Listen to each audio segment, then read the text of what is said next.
आंबा पिकतो रस गळतो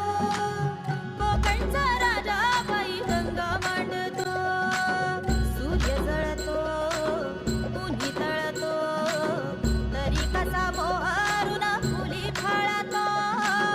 शिवाराचा जीवा कसा परिमळतो